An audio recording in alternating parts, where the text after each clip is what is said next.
గులాం నబీ ఆజాద్ కాశ్మీర్ లో ఓ వృద్ధ నేత 75 ఏళ్ల లేటు వయసులో మళ్లీ పార్లమెంట్ లో అడుగు పెట్టాలని ఆశపడుతున్నారు. దశాబ్దాల పాటు కాంగ్రెస్ లో కీలకంగా పనిచేసిన ఆజాద్ చాలా కాలం పాటు రాజకీయాలకు దూరంగా ఉన్నారు. ఇప్పుడు సెకండ్ ఇన్నింగ్స్ లో కూడా విజయం సాధిస్తానని కలలు కంటున్నారు. అనంతనాగ్ పార్లమెంట్ సీటుకు పోటీ చేస్తానని డిక్లేర్ కూడా చేశారు.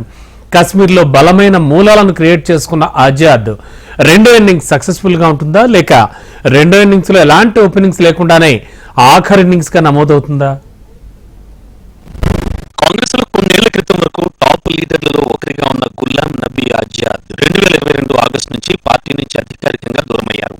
ఇక ఆ తర్వాత కొద్ది నెలలకు సొంతంగా డెమోక్రాటిక్ ప్రోగ్రెసివ్ ఆజాద్ పార్టీ DPAPని ఏర్పాటు చేసుకున్నారు. సొంత రాష్ట్రమైన కశ్మీర్ రాజకీయాల్లో మళ్లీ క్రియాశీలకంగా ఉండేది. కాంగ్రెస్ లో కొన్నేళ్ల క్రితం వరకు టాప్ లీడర్లలో ఒకరిగా ఉన్న గులాం నబీ ఆజాద్ 2022 ఆగస్టు నుంచి పార్టీ నుంచి అధికారికంగా దూరమయ్యారు. ఇక ఆ తర్వాత కొద్ది నెలలకు సొంతంగా డెమోక్రాటిక్ ప్రోగ్రెసివ్ ఆజాద్ పార్టీ DPAPని ఏర్పాటు చేసుకున్నారు. సొంత రాష్ట్రమైన కశ్మీర్ రాజకీయాల్లో మళ్లీ క్రియాశీలకంగా ఉండేందుకు గ్రౌండ్ వర్క్ బాగా చేసుకుపోతున్నారు. 2013లో రాహుల్ కు కాంగ్రెస్ వైస్ ప్రెసిడెంట్ పగ్గాలు అప్పచెప్పడంతో పార్టీ దిగజారిపోయిందని, ఇకపై ఎవరూ ఏమాత్రం కాంగ్రెస్ ను బాగు చేయలేరని శాపనార్థాలు పెట్టి మరీ గుడ్ బై చెప్పారు. దీంతో 1970ల నుంచి ఆజాద్ కు కాంగ్రెస్ తో అనుబంధం కాస్త తెగిపోయినట్లయింది.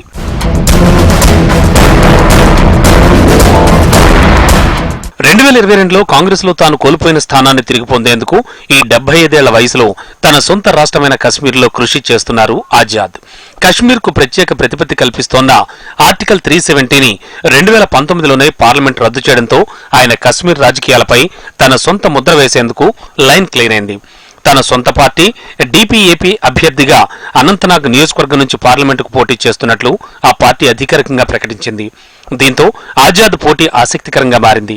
అయితే 2014లో ఉధంపూర్ నియోజకవర్గం నుంచి పోటీ చేసి బీజేపీ అభ్యర్థి కేంద్ర మంత్రి జితేంద్ర సింగ్ చేతిలో 60,000 ఓట్ల తేడాతో ఓటం పాలయ్యారు. ఇక ఆ తరువాత ఆజాద్ మళ్లీ లోక్సభకు పోటీ చేయనేలేదు. 10 ఏళ్ల తర్వాత పోటీ పడుతున్నారు. అయితే ఆయన్ని ఓడించేందుకు ఇండి కూటమి వ్యూహరచన చేస్తోంది. ఆ కూటమిలోని నేషనల్ కాన్ఫరెన్స్ అభ్యర్థిగా మియా అల్తాఫ్ అహ్మద్ ను ఒమర్ అబ్దుల్లా బరిలోకి దించుతున్నారు. అల్తాఫ్ అహ్మద్ కూడా కాంగ్రెస్ లో బలమైన రూట్స్ ఉండడమే కాకుండా ఆయన కుటుంబం కూడా రాజకీయంగా బలమైన మూలాలు కలిగి ఉంది. దీంతో ఈ సార్వత్రిక ఎన్నికల్లో ఆజాద్ అల్తాఫ్ మధ్య పోటీ రసవత్రంగా మారే అవకాశం ఉందంటున్నారు.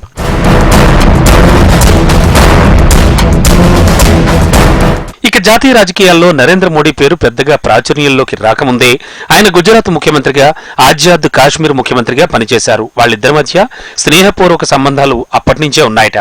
ఆ విషయాన్ని ఆజాద్ రిటైర్ అవుతున్న సందర్భంలో స్వయంగా నరేంద్ర మోడీనే ప్రకటించారు. వారి స్నేహమే ఆర్టికల్ 370 రద్దు తర్వాత ఇప్పుడు జరుగుతున్న కశ్మీర్ ఎన్నికల్లో ఆజాద్ కు పనికొస్తుందనే అభిప్రాయాలు వినిపిస్తున్నాయి.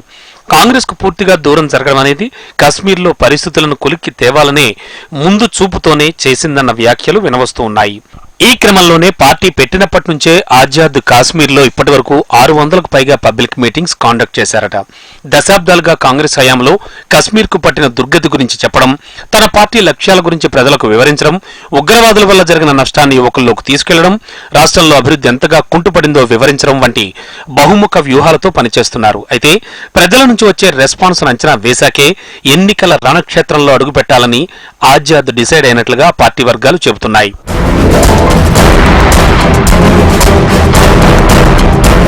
నేషనల్ కాన్ఫరెన్స్ అభ్యర్థి మియా అల్తాఫ్ అహ్మద్ కాంగ్రెస్ లో 50 ఏళ్లకు పైగా సేవలందించారు. ఒక రకంగా చెప్పాలంటే కశ్మీర్లో ఆజాద్ కన్నా అల్తాఫ్ కే పాపులారిటీ ఎక్కువ ఉందని స్థానికులు చెబుతారు. పటిష్టమైన వ్యూహాలు రూపొందించడంలో అల్తాఫ్ చేయి ఆరితేరిందని NC నేతలు చెప్పుకుంటారు. అల్తాఫ్ కు బలమైన రాజకీయ మూలాలుండడం విశేషం.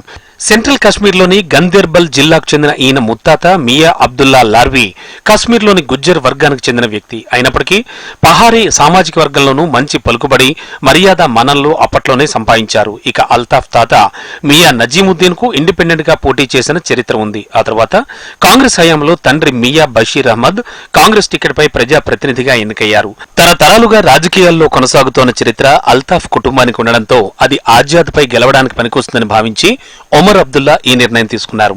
కశ్మీర్ వ్యాలీలో గుజ్జర్లు, బేకర్ వ్యాలీలు, పహారీ అనే సామాజిక వర్గాల ప్రజల ప్రాబల్యం ఎక్కువగా ఉంటుంది. అయితే 370 రద్దు తర్వాత రాష్ట్రపతి పాలన సమయంలో పహారీ వర్గాన్ని మోడీ సర్కార్ ఎస్టీల్లో చేర్చింది. దీంతో వారికి ప్రత్యేకమైన సీట్లు, ప్రయోజనాల గ్యారంటీ ఖాయంగా మారింది. దీన్ని గుజ్జర్ వర్గీయులు వ్యతిరేకించారు. అయితే పహారీల నుంచి ఆనందం వ్యక్తమైంది. అదే ఇప్పుడు గేమ్ చేంజర్ అవుతుందన్న భావన కూడా వ్యక్తమవుతోంది. అందుకే దీన్ని కశ్మీర్లో ఓ గొప్ప పొలిటికల్ బ్యాటిల్ గా నిలుస్తుందంటున్నారు.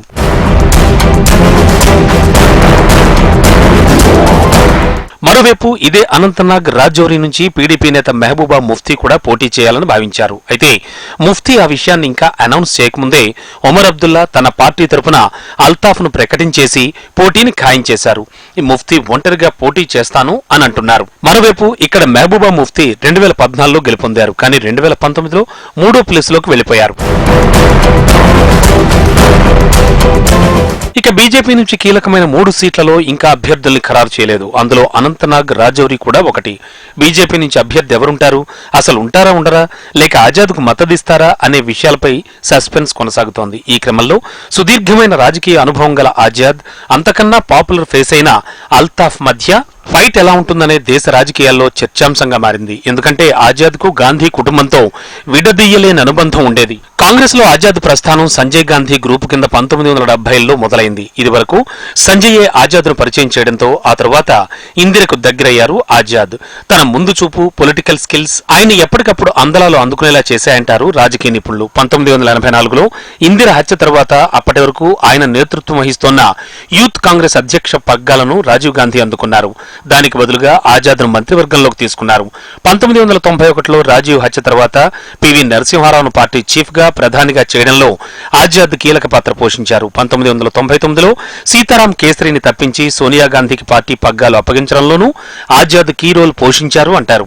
2004లో మన్మోహన్ సర్కార్లో కేబినెట్ మినిస్టర్ గా పనిచేశారు. పార్టీలోనే కాదు, అధిష్టానం దగ్గర కూడా ఆయన గుడ్ బుక్స్ లో ఉన్న కారణంగా కశ్మీర్ కు కాంగ్రెస్ కు ముఖ్యమంత్రిగా అపాయింట్ చేశారు.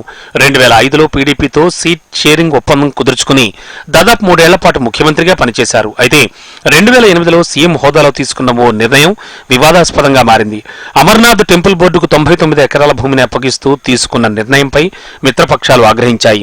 అమర్నాథ్ కు వెళ్లే హిందూ భక్తులు ఆ భూమిని మార్గంగా ఉపయోగించుకునేందుకు ఆజాద్ ఆ నిర్ణయం తీసుకుంటే అప్పటి పీడీపీ నేతలు మద్దతు ఉపసంహరించుకున్నారు. దీంతో ఆయన్ను కాంగ్రెస్ హైకమాండ్ ఢిల్లీకి పిలిపించి జాతీయ రాజకీయ వ్యవహారాల బాధ్యతలు అప్పగించింది. అలా కాంగ్రెస్ లో ఎంతో కీలకమైన జాతీయ బాధ్యతలు విజయవంతంగా నిర్వహించిన ఆజాద్ కాంగ్రెస్ తో కటీఫ్ అయిపోయి 2 ఏళ్ల క్రితం సొంత పార్టీ పెట్టుకుని రెండో ఇన్నింగ్స్ మొదలు పెట్టాలని ఆశపడుతున్నారు. మరి అది ఎంతవరకు సక్సెస్ అవుతుందో వేచి చూడాలి.